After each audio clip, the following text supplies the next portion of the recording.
Maybe this weekend you watched a scary movie in honor of Halloween, or maybe you watched any of the mainstream media.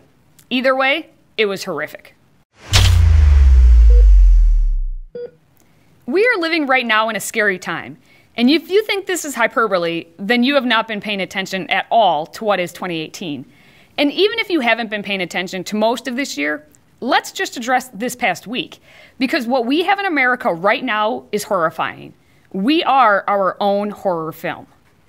Remember these images? This was just 1 week ago, back when we were arguing about these illegal immigrants, who have no intention of seeking asylum, but rather plan to enter America illegally, much like they did to Guatemala, and are now marching, sometimes riding, through Mexico, the country that is offering them work assignments, but they are rejecting. It seems like forever ago when NBC decided to place an image of the caravan invaders as its banner image on Twitter. True neutral journalisming right there. And so began the week of horrors. Now, you must remember the most common theme in any horror film is that everyone's an idiot, and the most important thing to do is split up. This isn't right, we should split up. We can cover more ground that way. And in horror films, you see a lot of scrawling on walls, all creepily, and meant as either a sign or a way to scare the main characters. These days, we call it Twitter. So we began our film with a grand caravan entrance, but it quickly turned personal when Democratic politicians and The Godfather began receiving packages that appeared to be pipe bombs. As politicians waited in angst to see if they would get a package, the media pounced. Conspiracy theories of left-wing and right-wing crazies being the suspect ran amok until the suspected culprit was found.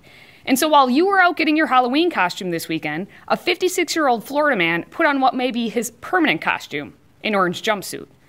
But it was not the climax to this week's movie. The very next day, on Saturday, the craziest character shot up the Tree of Life Synagogue in Pittsburgh, leaving 11 dead. A 46-year-old man faces charges of murder, attempted murder, and hate crime with the claimed motive of anti-Semitism, as he told a SWAT operator that he wanted all Jews to die. Now, I won't name either of these men because they aren't worthy of credence. The crimes and the victims are remembered, not the perpetrators. But we're not done. In a movie plot twist, a man in Utah was charged with mailing letters containing ricin to the President of the United States, FBI Director, Secretary of Defense, and the Chief of Naval Operations.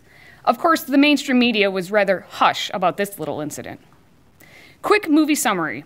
In 1 week's time, we've had a march to invade the country, a man sending pipe bombs to politicians, a man sending ricin to the president, and a man murdering others because they are Jewish. That is a horror story right there. All of these events come just 1 week prior to an election that is being made out to be the life or death of this nation. It's a midterm election, which under typical political climate would be a snore. But because the Donald is involved, our very existence precipitates on his every move. In this horror film, President Donald Trump is not only the ever-present fear and source of angst, he's the demon and the false god. It just depends on who you ask. The pipe bomb mailer worships Trump and decorated his van as a sort of altar. The synagogue shooter detests Trump for his closeness to members of the Jewish community. And the media claims in both instances it is President Trump's fault for what happened because, they have their own sick worship of him and his every move or not move. It really doesn't matter. It's simply Donald Trump's existence. The active worship of Donald Trump is as demonic as those who are idolaters of hate towards President Trump, aka the media, much of Hollywood, and the Democratic Party. Both are dangerous to our society and to the individuals who are perpetrating such worship and idolatry. We know that horror films play on your emotions, and that's exactly what has been happening for the entirety of this election cycle. Whether it's Maxine Waters encouraging people to harass Trump supporters, or Trump praising a politician who body slammed a reporter, it's emotional appeal. It's playing the fear of individuals. And so we huddle in our masses or our mobs, and we hide behind our masks and our rallying cries.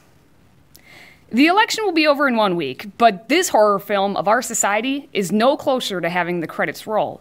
More than anything right now, we need the lights to come up and people to come back to reality. Make sure to start with yourself by going against the horror movie 101.